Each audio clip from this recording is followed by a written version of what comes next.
자존심 강하고 콧대 높은 페르시아의 후예들이 자신들의 자금을 동결시키고 제재의 압박에 동참할 수밖에 없었던 나라에게 분노와 보복이 아닌 가장 은밀한 무역의 최우선순위를 부여한다는 것은 일반적인 상식으로는 도무지 납득하기 어려운 모순입니다. 우리는 흔히 국제정치를 신문 일면에 보도되는 화려한 정상회담이나 날선 외교적 성명, 혹은 동맹과 적대국이라는 흑백의 이분법적인 틀로만 해석하려는 경향이 있습니다. 한 진영과 그 반대 진영이라는 단순한 안경을 끼고 세계 지도를 바라보는 것입니다. 하지만 국가의 명운이 걸린 생존의 영역, 특히 현대 문명의 핏줄이라고 할 수 있는 핵심 자원의 가장 깊은 심층부로 깊숙이 들어가 보면 겉보기와는 전혀 다른 진실이 숨어 있습니다. 그 깊은 곳에는 이념적 명분이나 감정적인 앙금이 끼어들 틈이 없습니다. 오직 철저한 국익의 계산, 그리고 상호 의존이라는 차갑고 기계적인 지정학적 논리만이 작동할 뿐입니다. 테헤란의 거리를 걷다 보면 겉으로는 평온해 보이지만 그 이면에 흐르는 팽팽한 긴장감을 느낄 수 있습니다. 수십 년간 이어진 강력한 국제 제재의 그늘은 이 거대한 중동 국가의 심장부를 무겁게 짓누르고 있습니다. 멈춰버린 크레인, 활기를 잃은 상점들, 그리고 무엇보다도 세계 시장으로 뻗어나가지 못하고 자국 내에 갇혀버린 막대한 자원의 답답함이 도시 전체에 배어 있습니다. 그런데 이처럼 고립되고 척박한 지정학적 환경 속에서 이란의 석유 고위 관료들과 경제 엘리트들이 모인 밀실에서는 아주 기묘하고도 은밀한 소문 하나가 오랫동안 떠돌고 있습니다. 그것은 문서로 남겨진 공식 정책도 아니고 광장에서 외치는 정치적 구호도 아닙니다. 하지만 이란의 동력 자원 산업을 움직이는 핵심 인사들 사이에서는 암묵적인 합의처럼 굳어진 하나의 뚜렷한 목표입니다. 그 소문의 내용은 이렇습니다. 언젠가 강대국들이 주도하는 이 거대한 제재의 장벽이 무너지는 날, 혹은 아주 작은 균열이라도 생겨 숨통이 트이는 그 첫날, 이란의 가장 순수하고 가치 있는 원유를 가득 채운 첫 번째 유조선의 뱃머리는 반드시 한 곳을 향해야 한다는 것입니다. 그곳은 국경을 맞댄 이웃나라도 아니고 오랜 전통의 무역 파트너인 유럽의 강대국들도 아니며 제재 속에서도 헐값에 석유를 사들이는 거대한 소비시장 중국도 아닙니다. 이란 엘리트들이 굳게 다짐하듯 가리키는 그 유조선의 최종 목적지는 놀랍게도 유라시아 대륙의 동쪽 끝에 자리한 한반도, 바로 대한민국입니다. 처음 이 이야기를 접하면 누구나 강한 의구심을 품게 될 것입니다. 국제정치의 냉혹한 현실을 조금이라도 아는 사람이라면 이 소문이 얼마나 이치에 맞지 않는지 단번에 알 수 있기 때문입니다. 대한민국은 이란의 목줄을 쥐고 있는 국가와 가장 핵심적인 동맹을 맺고 있는 나라입니다. 안보와 외교, 경제의 거의 모든 영역에서 보폭을 맞추고 있습니다. 겉으로 드러난 지정학적 구도만 놓고 보면 한국과 이란은 글로벌 패권 경쟁에 완전히 반대편에 서 있는 것처럼 보입니다.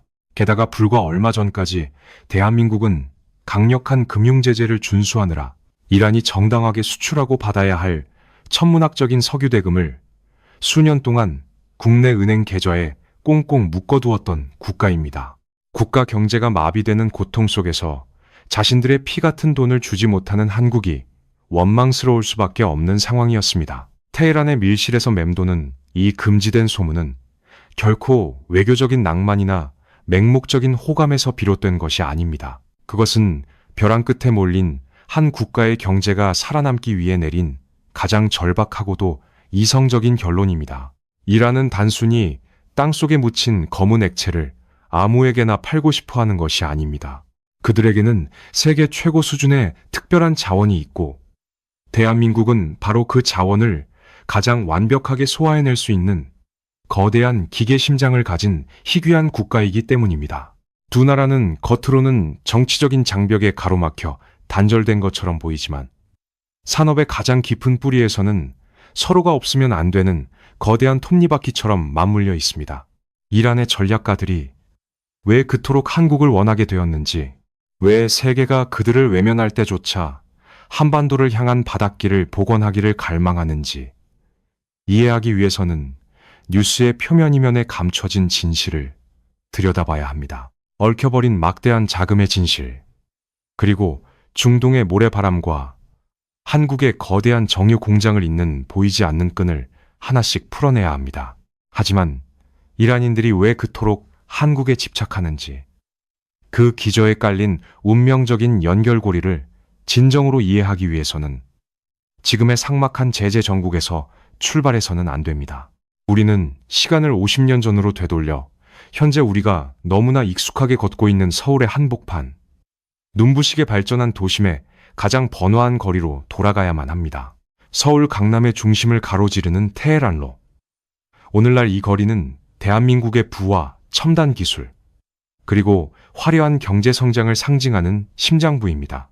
수많은 벤처기업과 거대한 글로벌 금융사들의 마천루가 숲을 이루고 매일 수십만 명의 젊은이들과 직장인들이 바쁘게 오가는 곳입니다. 현대 한국의 역동성을 가장 잘 보여주는 이 번화한 거리의 이름을 무심코 부르면서 우리는 이 이름이 중동의 한 국가 수도에서 왔다는 사실을 자주 잊어버리곤 합니다. 젊은 세대에게 테헤란로는 그저 성공을 향한 치열한 경쟁의 무대일 뿐이지만 사실 이 아스팔트 길 아래에는 대한민국이라는 국가가 생존의 기로에 섰던 시절의 절박함과 끈끈한 지정학적 인연이 짙게 깔려 있습니다. 시간을 1970년대로 되돌려 보겠습니다. 당시 대한민국은 잿더미 위에서 한강의 기적을 일구기 위해 온 국가적 역량을 쏟아붓고 있었습니다.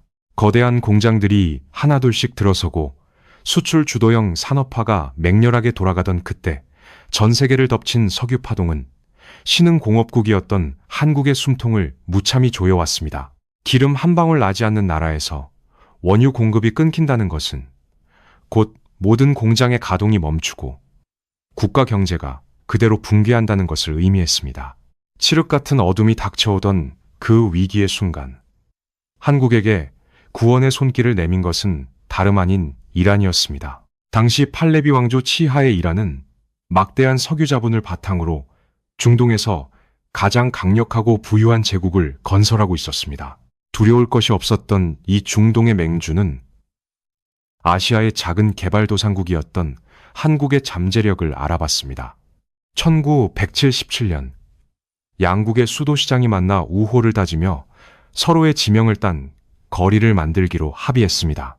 그렇게 서울의 가장 허허벌판이었던 강남의 한 도로가 테헤란로가 되었고, 이란 테헤란의 북쪽에 위치한 아름다운 거리는 서울로라는 이름을 얻게 되었습니다.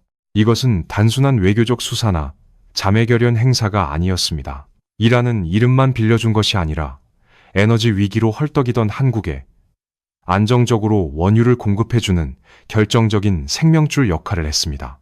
그 대가로 한국은 중동 건설붐에 뛰어들어 이란의 척박한 땅 위에 도로를 깔고 항만을 건설하며 중동의 근대화를 도왔습니다. 이란의 검은 황금과 한국의 땀방울이 교환되던 시기였습니다. 우리가 매일 걷는 화려한 테헤란로의 빌딩 숲은 사실 가장 가난하고 절박했던 시절, 이란이라는 거대한 산맥이 내어준 에너지를 자양분 삼아 솟아오른 기적의 증거물인 셈입니다. 우리는 흔히 과거의 역사를 박물관에 박제된 낡은 기록으로 치부하지만 국가와 국가 간에 맺어진 생존의 기억은 그렇게 쉽게 지워지지 않습니다. 한국이 절체절명의 에너지 위기를 겪고 있을 때 든든한 방패막이가 되어주었던 이란, 그리고 그들의 인프라를 직접 두 손으로 지어 올렸던 한국, 두 민족 사이에는 서구 열강들은 결코 온전히 이해할 수 없는 피와 땀으로 얽힌 깊은 신뢰가 자리 잡게 되었습니다.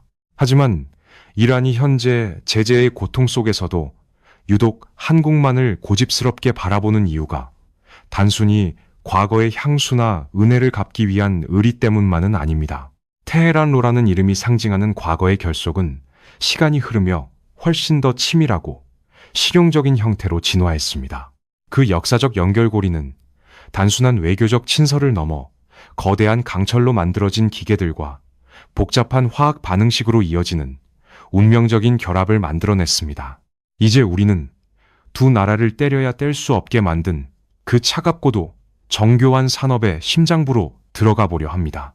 우리가 흔히 석유라고 부르는 끈적하고 검은 액체는 사실 그 성분과 쓰임새에 따라 수많은 종류로 나뉩니다.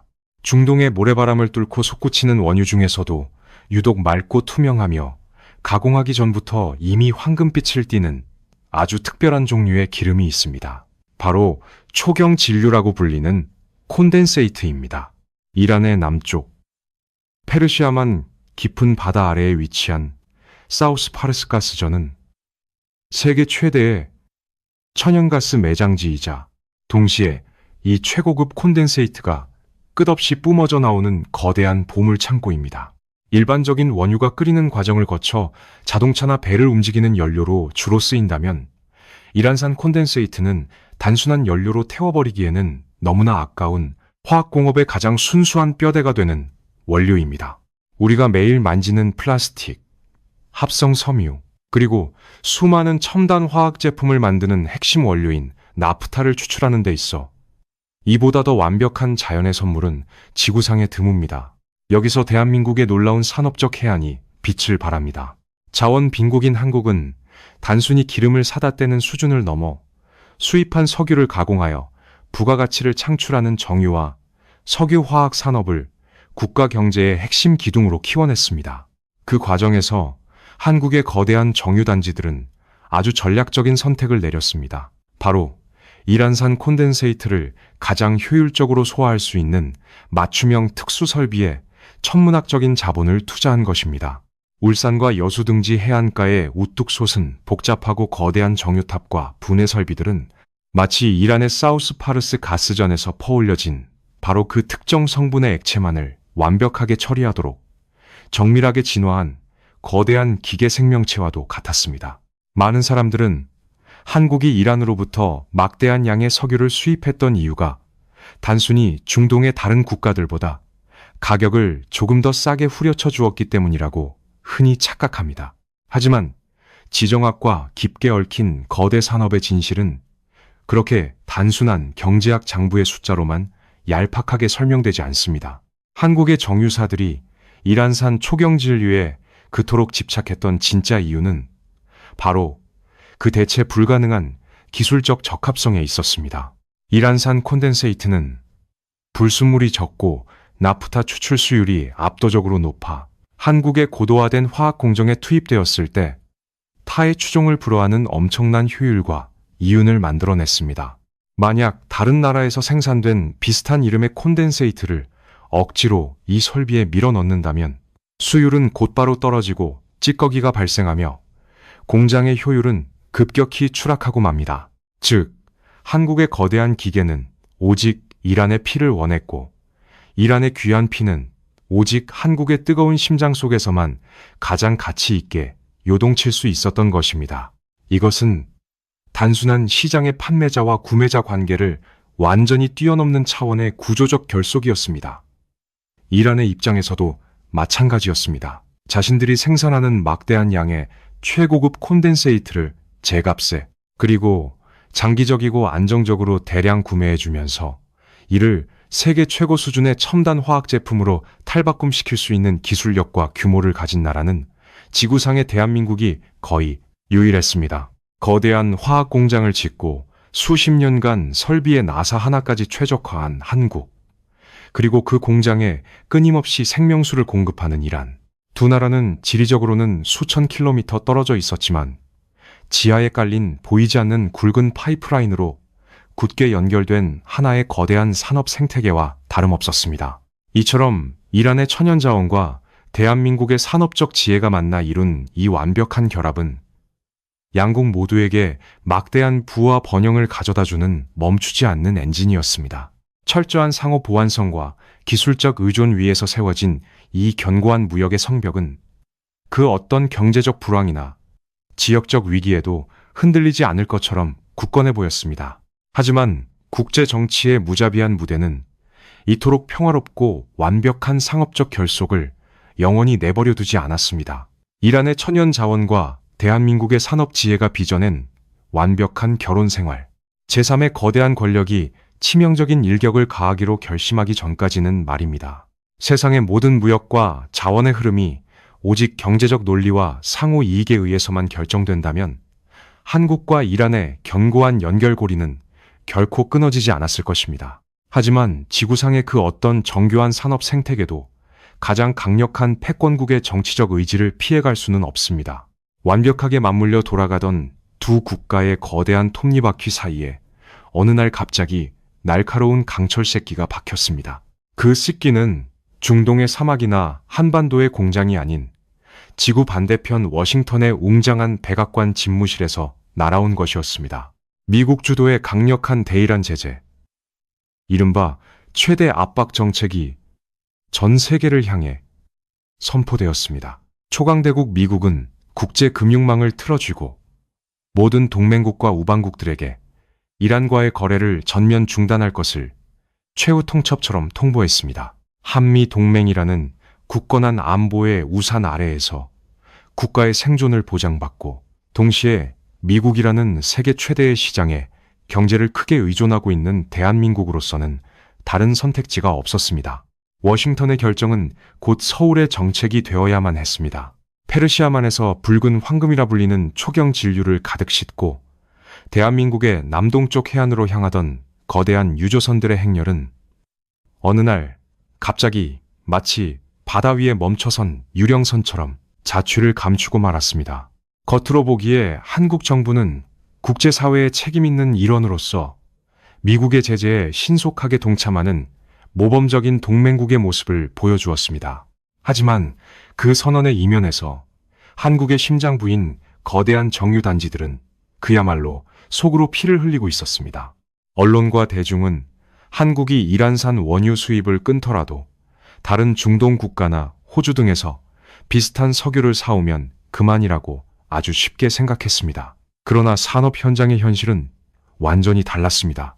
앞서 말했듯 한국의 수조 원짜리 정유 설비들은 오직 이란산 초경진류의 독특한 화학적 성질에 완벽하게 맞춰져 설계된 거대한 편식주의자였습니다.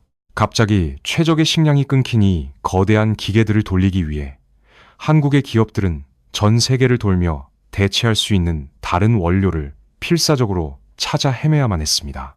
하지만 아프리카나 다른 대륙에서 훨씬 더 비싼 값을 치르고 들여온 대체 원유들은 이란산만큼의 압도적인 수율을 만들어내지 못했습니다. 기계 설비의 불량률이 미세하게 높아지고 처리 과정에서 원치 않는 찌꺼기가 발생했으며 전체 공장의 효율은 눈에 띄게 추락했습니다.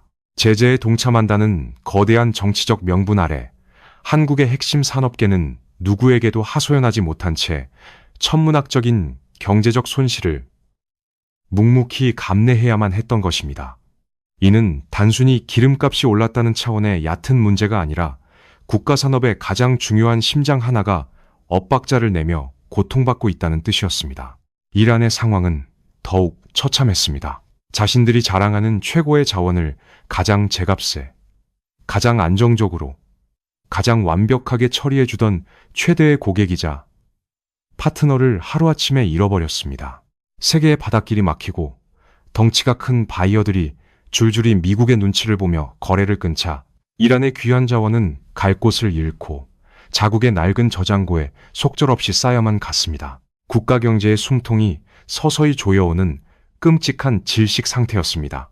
한국과 이란은 서로를 가장 간절히 원하면서도 보이지 않는 거대한 지정학적 감옥에 갇혀 서로의 고통을 빤히 바라만 봐야 하는 가혹한 운명에 처하게 된 것입니다. 아무도 원하지 않았지만 모두가 복종해야만 했던 초강대국의 절대적인 힘, 앞에서의 뼈저린 무력감이었습니다. 원유 공급이 억지로 끊긴 것만으로도 두 나라의 산업과 경제에는 충분히 참담한 일이었지만 그보다 훨씬 더 거대한 비극이 보이지 않는 수면 아래에서 조용히 싹트고 있었습니다. 그것은 단순히 무역이 멈춘 것을 넘어 두 국가의 오랜 신뢰를 언제 터질지 모르는 무시무시한 시한폭탄으로 만들어버린 끔찍한 사건이었습니다. 미국의 제재로 인해 원유 공급선이 강제로 끊어진 것은 거대한 비극의 서막에 불과했습니다. 한국과 이란의 관계를 진정한 나락으로 떨어뜨린 것은 원유의 흐름이 아니라 그 원유를 사고 팔면서 발생한 막대한 자금의 흐름이 완전히 멈춰버린 사건이었습니다. 겉보기에는 단순한 무역대금 미지급 문제 같았지만 그 내막의 깊은 곳을 들여다보면 현대 금융제국의 냉혹한 권력이 어떻게 한 주권 국가를 꼼짝달싹 못하게 만드는지 보여주는 가장 기막힌 지정학적 모순이 숨어 있었습니다. 제재의 칼날이 본격적으로 날아들기 직전까지 한국의 거대한 정유단지들은 이란산 초경진류를 엄청난 규모로 수입하고 있었습니다. 그리고 그 대가로 지불해야 할 원유 대금, 자그마치 70억 달러라는 천문학적인 액수의 돈이 한국의 두 시중은행 계좌에 고스란히 쌓여 있었습니다. 70억 달러. 우리 돈으로 환산하면 10조 원에 육박하는 이 거대한 자금은 오랜 경제 제재와 심각한 인플레이션으로 신음하던 이란 경제 전체를 단숨에 회복시킬 수 있는 그야말로 가뭄의 단비이자 국가의 생명줄이었습니다. 당연히 이란은 자신들이 땀 흘려 정당하게 수출한 석유의 대가를 당당하게 요구했습니다. 바로 이 지점에서 일반적인 상식을 완전히 뒤집는 기막힌 역설이 발생합니다. 보통 국가 간의 채무관계에서 문제가 생기는 이유는 돈을 빌린 쪽이 갚을 능력이 없거나 혹은 악의적으로 돈을 떼먹으려 할 때입니다. 그러나 대한민국의 상황은 완전히 달랐습니다. 한국은 돈이 없었던 것도 아니고 이란의 돈을 가로채려는 얄팍한 속셈을 가진 것은 더더욱 아니었습니다. 오히려 한국 정부와 은행들은 하루라도 빨리 이 골치 아픈 70억 달러를 이란에 송금해버리고 싶어 안달이 나 있었습니다. 이란과의 오랜 신뢰를 깨뜨리고 싶지 않았을 뿐만 아니라 국제사회에서 정당한 빚을 갚지 않는 불량 국가로 낙인 찍히는 것은 국가적 자존심이 허락하지 않았기 때문입니다.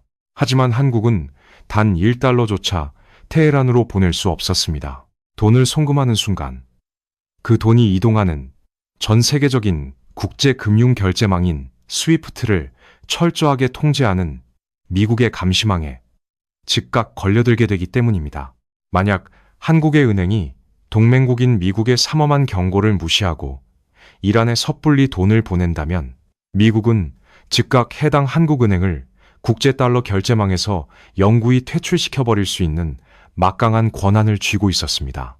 수출로 먹고 사는 대한민국에서 달러 결제망에서 완전히 퇴출당한다는 것은 곧 은행의 파산이자 국가 경제 전체의 치명적인 붕괴를 의미하는 사형 선고나 다름없었습니다.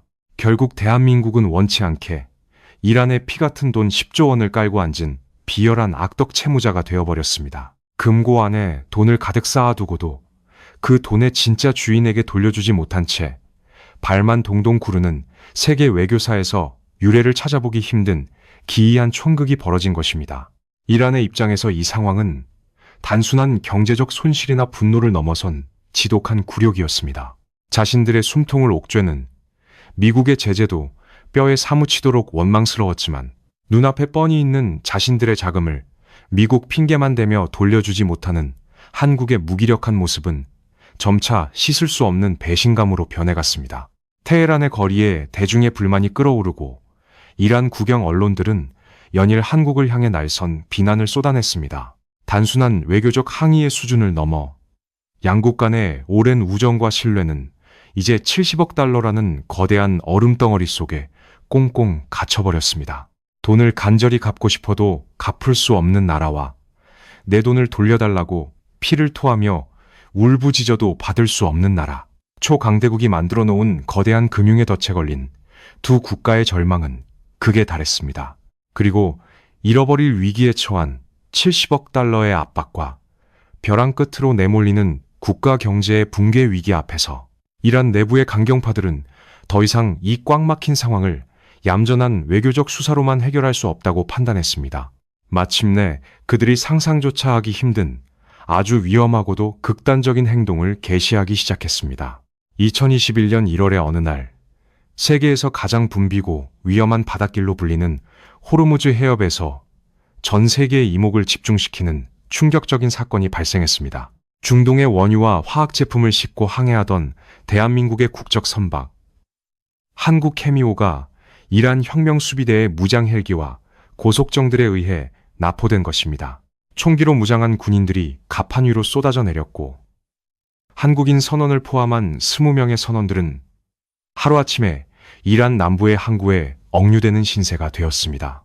이란 당국이 내세운 공식적인 납포 이유는 선박이 심각한 해양 오염을 일으켰다는 환경 문제였습니다. 하지만 국제사회의 그 누구도 그 표면적인 이유를 곧이곧대로 믿지 않았습니다. 이 사건은 평범한 해양 범죄나 우발적인 사고가 아니었습니다. 그것은 벼랑 끝에 내몰린 국가가 짜낸 가장 위험하고 절망적인 지정학적 도박이었습니다. 이 무력 과시의 진짜 표적은 바다를 오가는 상선이 아니라 서울의 은행 금고 안에 굳게 잠겨있는 70억 달러였습니다. 미국의 제재로 인해 국가 경제가 숨통이 끊어질 위기에 처하고 전염병의 대유행 속에서 필수적인 의약품조차 구하지 못해 수많은 자국민이 고통받는 참담한 현실 속에서 이란의 강경파 지도부는 분노했습니다. 그들은 한국이 미국의 눈치를 보느라 자신들의 정당한 돈을 고의로 돌려주지 않고 있다고 의심했습니다. 외교적인 항해 서한이나 대사관을 통한 점잖은 요구는 이미 인내심의 한계에 다다른 지 오래였습니다. 이란 수뇌부는 한국의 가장 민감한 약점, 바로 바닷길의 안전과 자국민의 생명을 담보로 잡는 극단적인 충격요법을 선택한 것입니다.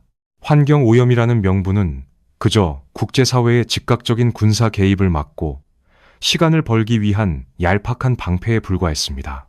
서방의 언론들은 이 사건을 두고 이란의 해적 행위라며 맹렬하게 비난했습니다. 하지만 국가와 국가가 충돌하는 냉혹한 국제 정치의 심연을 들여다보면 이 나포 사건은 단순한 범죄를 넘어선 일종의 절규에 가까웠습니다. 총구를 들이민 해상 납치극의 형태를 띠고 있었지만 사실 그것은 한국을 향해 그리고 그 뒤에 버티고 있는 미국을 향해 던지는 가장 폭력적이고 직접적인 외교적 메시지였습니다. 묶여있는 자금을 돌려주지 않으면 너희의 핵심적인 에너지 수송로를 언제든 끊어버릴 수 있다는 끔찍한 경고이자 제재의 사슬에 묶인 채 서서히 말라 죽어가느니 차라리 판을 엎어버리겠다는 처절한 몸부림이었습니다. 도덕적인 잣대로는 결코 용납될 수 없는 일이었지만 생존의 기로에선 국가의 입장에서 본다면 그것은 자신들이 잴 수 있는 유일하고도 가장 날카로운 무기였던 셈입니다. 갑작스러운 인질극 앞에 대한민국은 발칵 뒤집혔습니다. 자국민의 생명이 위협받는 최악의 상황 속에서 당장 해군 구축함을 현장으로 급파했지만 전면적인 무력 충돌은 상상조차 할 수 없는 일이었습니다. 이란과의 관계가 영원히 파탄나는 것은 물론이고 중동 전체의 지정학적 위기를 촉발할 수 있는 화약고에 불을 붙이는 꼴이었기 때문입니다. 그렇다고 인질을 구하기 위해 이란의 요구대로 당장 70억 달러를 송금할 수도 없었습니다.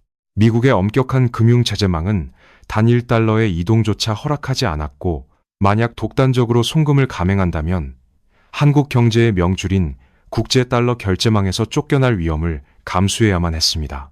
돈을 마음대로 줄 수도 없고 무력을 함부로 쓸 수도 없는 지독한 진퇴양난의 뜸에 깊숙이 빠져버린 것입니다.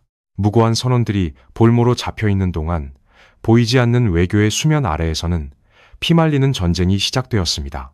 대한민국 정부는 스스로 풀 수 없는 이 거대한 지정학적 난제 앞에 섰습니다. 얽힌 매듭을 풀기 위해 그들에게는 자신들의 손발을 묶고 있는 워싱턴의 고갯짓 하나가 절실히 필요했습니다. 그리고 그 무언의 허락을 얻어내기 위해 중동의 사막과 서울, 그리고 미국의 심장부를 잇는 기나긴 삼각 외교의 은밀한 줄타기가 막을 올리려 하고 있었습니다.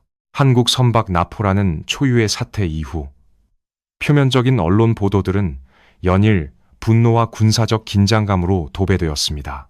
하지만 대중의 눈이 닿지 않는 깊은 수면 아래 외교관들의 밀실에서는 피를 말리는 조용하고 치열한 전쟁이 벌어지고 있었습니다. 한국 정부가 풀어야 할 숙제는 단순히 해상 납치범에게 몸값을 지불하고 인질을 데려오는 수준의 얄팍한 흥정이 아니었습니다. 이란은 70억 달러라는 자신들의 정당한 원유 수출 대금을 원했고 미국은 그 돈이 이란의 군사력 증강이나 우라늄 농축과 같은 핵 개발 프로그램에 단 1센트라도 쓰이는 것을 결단코 용납할 수 없었습니다. 한국은 그 거대한 두 톱니바퀴 사이에 완전히 끼어버렸습니다. 미국의 굳건한 핵심 동맹국이라는 안보적 정체성을 지키면서도 과거 위기의 순간에 국가 경제의 생명줄이 되어주었던 이란과의 경제적 신의를 저버리지 않아야 하는, 그야말로 불가능에 가까운 외교적 줄타기를 해내야만 했던 것입니다. 많은 사람들은 한국이 70억 달러라는 거액의 돈을 당장 마련하지 못해서, 혹은 미국의 완강한 태도를 설득하지 못해서 수년의 긴 세월을 덧없이 허비했다고 생각하곤 합니다. 하지만 지정학적 마쿠의 진실은 대중의 짐작과는 전혀 달랐습니다. 돈은 이미 한국의 두 시중은행 계좌에 아주 안전하게 보관되어 있었고, 미국 역시 이란에 억류된 자국민 인질 문제와 얽혀버린 이 복잡한 자금 동결 사태를 어느 정도 해결해야 한다는 강한 정치적 필요성을 느끼고 있었습니다. 진짜 뼈를 깎는 고통의 과정은 돈의 액수나 강대국의 단순한 허락 여부가 아니었습니다. 그것은 바로 그 거대한 자금이 꼬리표 없이 이동할 수 있는 아주 특별하고도 안전한 길을 개척하는 일이었습니다. 미국의 촘촘하고 엄격한 금융 제재망을 합법적으로 통과하면서도 그 돈이 오직 식량이나 필수 의약품 같은 순수한 인도적 목적으로만 사용되도록 완벽하게 통제할 수 있는, 역사상 전례가 없는 복잡한 금융 파이프라인을 밑바닥부터 새롭게 설계해야만 했던 것입니다. 이것은 스마트폰으로 단순히 버튼을 눌러 계좌 이체를 하는 일반적인 송금 작업과는 차원이 달랐습니다. 유럽의 은행을 거치고 제3국의 중앙은행을 통과하며 수십 번의 환전과 이체가 반복되는 극도로 정교한 금융공학이 필요했습니다. 이 숨막히는 삼각 외교의 한가운데서 핵심적인 중재자로 나선 것은 중동의 외교 강국인 카타르였습니다. 한국의 외교관들은 워싱턴의 엄격한 제재 담당 관료들과 테헤란의 분노한 성직자들, 그리고 도하의 중재자들을 수없이 오가며 이란을 달래고 미국을 설득하는 고단한 작업을 이어갔습니다. 단일 달러라도 테러 지원이나 군사적인 목적으로 흘러가지 않도록 지출되는 영수증 하나하나까지 철저하게 검증하고 2중, 3중으로 추적하는 겹겹의 거미줄 같은 감시장치를 만들고 나서야 워싱턴에 굳게 닫혀있던 제재의 문이 아주 조금씩 열리기 시작했습니다. 대한민국은 글로벌 동맹의 엄격한 규칙을 철저히 준수하면서도 과거 자신들의 산업 심장에 붉은 피를 공급해 주었던 이란과의 경제적 빚을 청산하기 위해 국가적 외교 역량을 총동원했습니다. 이란 측의 거친 비난과 분노를 온몸으로 묵묵히 받아내면서도 결코 막후 대화의 끈을 놓지 않았고 세계 금융의 좁은 미로를 하나씩 개척해 나갔습니다. 이것은 총성이 울리지 않는 외교의 전쟁터에서 엄청난 인내심과 정교함으로 빚어낸 거대한 승부수였습니다. 수년 동안 한국의 은행 금고에 단단하게 얼어붙어 있던 70억 달러의 거대한 빙산은 마침내 수많은 실무자들의 땀방울이 녹아든 길고 험난한 금융의 경로를 따라 서서히 그 목적지를 향해 흐를 준비를 마친 것입니다. 2023년의 어느 늦은 가을날, 그 거대한 자금의 흐름이 마침내 긴 동면을 깨고 이동하기 시작했습니다.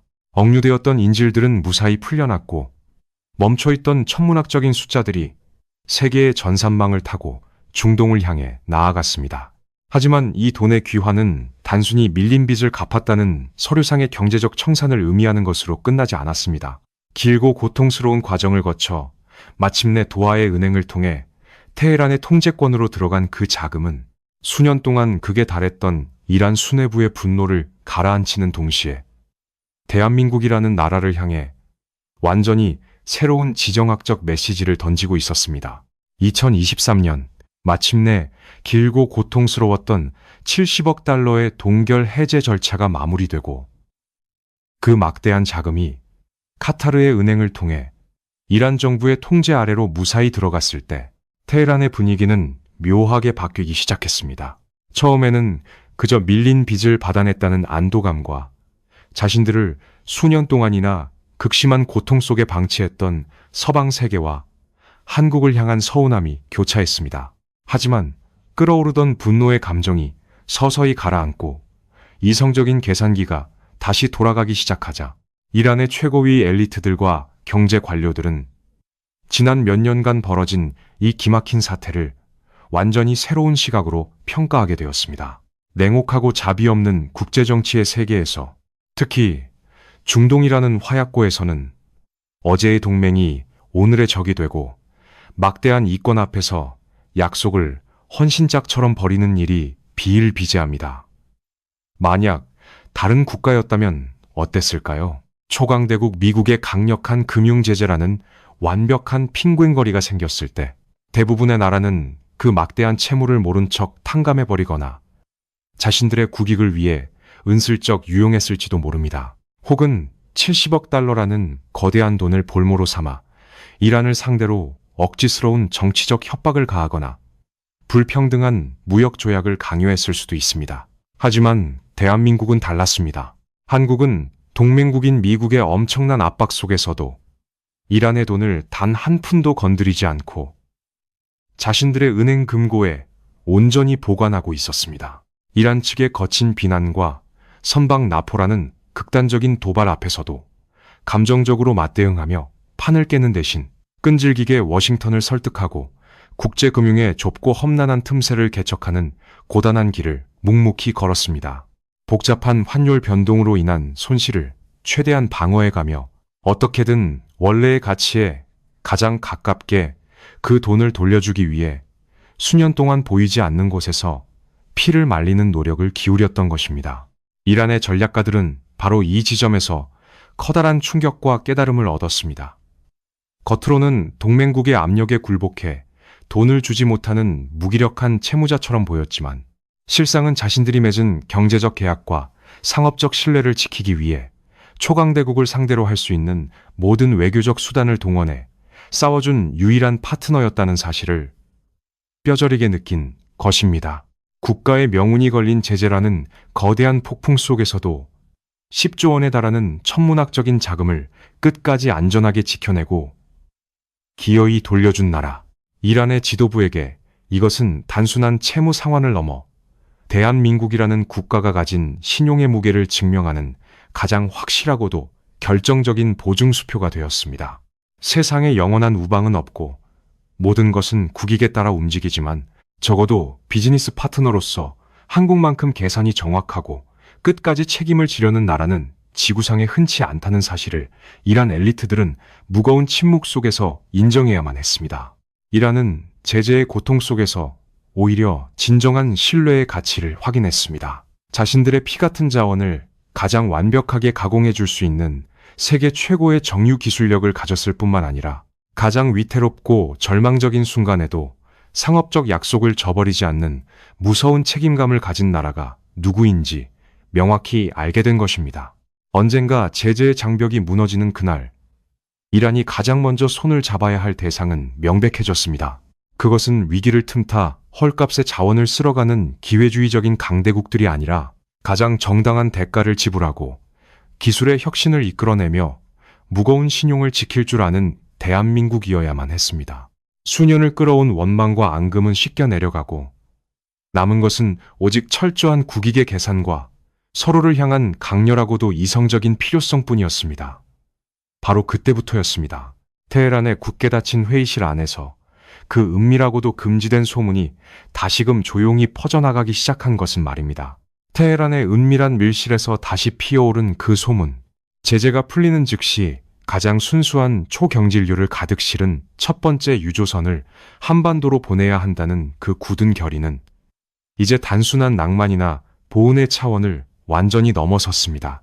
도대체 왜 하필 대한민국이어야만 하는가?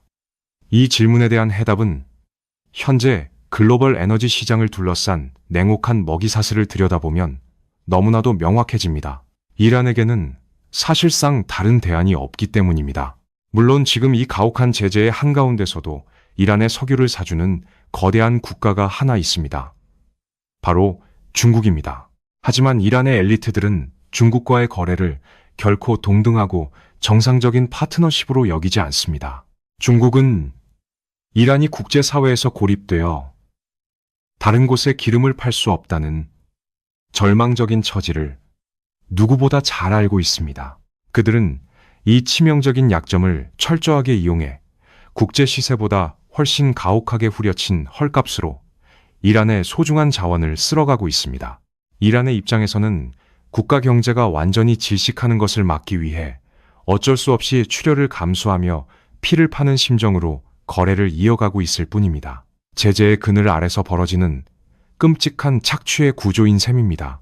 그렇다면 거대한 영토를 가진 러시아는 어떨까요? 러시아는 이란과 정치적으로나 군사적으로는 밀착되어 있을지 모르지만 경제적으로는 본질적인 한계가 있습니다. 러시아 스스로가 세계에서 손꼽히는 막대한 양의 원유와 천연가스를 수출하는 거대한 자원 강국이자 경쟁자입니다. 그들은 이란의 석유를 대규모로 수입해서 가공할 이유도 없고 그럴 산업적 구조도 갖추고 있지 않습니다. 한마디로 에너지 시장에서는 철저한 경쟁 관계일 뿐 이란의 숨통을 틔워줄 구원자가 될 수 없습니다. 유럽의 강대국들 역시 미국의 제재에 묶여 눈치만 보고 있으며 이란산 초경 진료만을 위해 특화된 대규모 정유 설비를 한국만큼 집중적으로 갖추고 있지도 않습니다.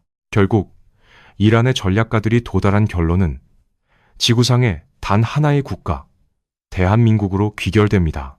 한국은 이란의 붉은 황금인 콘덴세이트를 가장 완벽하게 그리고 가장 대규모로 소화해낼 수 있는 최적의 거대 공장을 보유하고 있습니다. 무엇보다 중요한 것은 한국이 위기를 틈타 가격을 짓누르는 약탈적인 포식자가 아니라는 점입니다. 한국의 정유사들은 이란산 원유의 압도적인 수율과 품질을 정확히 알고 있기에 그에 합당한 정당한 시장 가격을 기꺼이 지불해왔던 가장 합리적이고 문명적인 파트너였습니다. 이른바 한국 최우선이라는 뼈대 있는 소문은 특정 국가를 향한 맹목적인 애정이나 정치적 구호가 아닙니다. 그것은 이란이라는 국가가 파탄난 경제를 가장 빠르고 확실하게 재건하기 위해 치밀하게 계산해낸 가장 날카로운 생존 전략입니다. 언젠가 국제사회의 문이 다시 열리고 멈춰있던 톱니바퀴가 돌아가기 시작할 때 이란은 자신들의 자원을 헐값에 넘기지 않고 제대로 된 가치를 인정받아야만 합니다. 그리고 그 막대한 오일머니를 바탕으로 한국의 앞선 기술력과 자동차, 선박, 전자기기 같은 고부가 가치 산업 제품들을 다시 수입하여 자국의 붕괴된 인프라를 단숨에 끌어올려야 합니다. 즉, 이란은 단순히 기름을 팔 시장을 찾는 것이 아니라 국가 경제의 부활을 이끌어줄 가장 완벽한 산업적 거울로서 대한민국의 모델을 절실히 필요로 하고 있는 것입니다. 모든 오해와 상처를 넘어 70억 달러라는 거대한 신용의 시험대까지 무사히 통과한 두 나라는 이제 상호 의존이라는 지정학적 운명의 가장 깊은 단계에 도달했습니다. 이란의 심장부에서는 이미 대한민국의 거대한 기계들을 향해 생명수를 뿜어낼 모든 정신적, 전략적 준비를 마쳤습니다. 양국 사이에 보이지 않는 파이프라인은 그 어느 때보다 단단하게 연결되어 다음을 기약하고 있습니다. 하지만 과연 세계의 굳게 닫힌 문이 다시 열리는 그날이 오기는 할 것인지, 아니면 두 나라는 강대국들이 짜놓은 이 냉혹한 질서의 어둠 속에서 끝없이 기다려야만 하는 것일까요? 현재 대한민국 울산과 여수의 거대한 정유단지들은 겉보기에는 아무 일 없다는 듯 굉음을 내며 돌아가고 있습니다. 미국의 제재 이후 이란산 초경지류의 빈자리를 채우기 위해 전 세계 바다를 뒤져 값비싼 대체 원유를 들여와 꾸역꾸역 기계에 밀어넣고 있습니다. 예전만큼의 압도적인 효율이나 황금빛 수율을 기대할 수는 없지만 국가 경제의 심장을 멈출 수는 없기에 한국의 산업은 어떻게든 살아남아 호흡을 이어가고 있습니다. 하지만 흥미로운 사실은 한국의 정유사들이 이란산 원유에 최적화되었던 그 특수하고 정교한 핵심 설비들을 완전히 뜯어내거나 폐기하지 않았다는 점입니다. 막대한 비용을 들여 구조를 근본적으로 바꾸는 대신 언젠가 다시 가장 완벽한 혈액이 공급될 그날을 위해 조용히 기계의 세팅을 남겨두고 있습니다. 이것은 기업의 단순한 미련이 아니라 국제 정세의 풍향이 바뀌는 순간 언제든지 세계 최고 수준의 효율성을 즉각적으로 회복하겠다는 치밀하고도 끈질긴 산업적 본능입니다. 지구 반대편 이란의 사우스 파르스 가스전 앞바다 역시 숨죽인 채 거대한 모래바람을 견디고 있습니다. 70억 달러라는 해묵은 빚의 장부가 청산되고 억류되었던 인질과 얽힌 아픈 기억들도 역사의 한 페이지로 넘어갔지만 양국을 잇는 차갑고 굵은 파이프라인에는 여전히 단 한 방울의 기름도 흐르지 못하고 있습니다. 한쪽에는 쉴 새 없이 뿜어져 나오는 붉은 피가 가득하고 다른 한쪽에는 그 피를 완벽하게 순환시킬 거대한 강철 심장이 뜨겁게 고동치고 있지만 두 세계 사이에는 미국이 주도하는 국제 질서라는 결코 맨몸으로 뚫을 수 없는 투명하고 거대한 방패가 굳건히 버티고 있기 때문입니다. 가장 완벽한 경제적 짝을 이루고도 정치적 장벽에 가로막혀 서로를 바라만 봐야 하는 이 지독한 역설은 자본과 기술의 논리조차 초강대국의 패권 앞에서는 얼마나 무기력해질 수 있는지를 보여주는 현대 지정학의 서늘한 단면입니다. 하지만 영원할 것만 같았던 세계의 질서도 지금 거대한 지각 변동을 겪고 있습니다. 강대국들의 패권 경쟁은 날이 갈수록 격화되고 중동의 지정학적 지형은 하루가 다르게 요동치고 있으며 기존의 동맹과 제재의 틀에 미세한 균열이 가기 시작하는 징후들이 곳곳에서 포착되고 있습니다. 이란이 테헤란의 밀실에서 대한민국이라는 단 하나의 국가를 최우선으로 지목하며 간절한 소문을 퍼뜨린 것은 단순히 과거의 향수나 막연한 희망사항에 기댄 것이 아닙니다. 그것은 언젠가 이 견고한 제재의 성벽이 무너지거나 틈새가 벌어지는 그 결정적인 순간, 단숨에 국가 경제의 숨통을 틔우고 가장 확실하게 미래를 재건하겠다는 무서운 집념이자 전략적 생존 본능입니다. 이야기를 시작하며 던졌던 그 은밀하고도 금지된 소문은 결국 부서진 세계의 틈새에서 생존을 갈구하는 한 국가의 가장 차갑고 이성적인 기도였습니다. 피 한 방울 섞이지 않았고 이념조차 달랐지만 오직 생존이라는 본능과 산업이라는 교집합으로 묶였던 두 나라의 기묘한 인연. 70억 달러의 빚을 갚아낸 한국의 무거운 신용과 그 신용을 바탕으로 다시 한반도를 향해 뱃머리를 돌리려는 이란의 처절한 기다림은 여전히 현재 진행형입니다. 이제 우리는 묻지 않을 수 없습니다. 요동치는 새로운 세계 질서의 경랑 속에서 과연 워싱턴의 굳게 닫힌 문이 다시 열리는 날이 올까요? 만약 그 거대한 빗장이 풀리는 순간이 찾아온다면 페르시아만의 깊은 바다를 가르고 한반도를 향해 달려올 그 첫 번째 유조선은 아시아의 에너지 지도에 어떤 새로운 궤적을 그리게 될까요?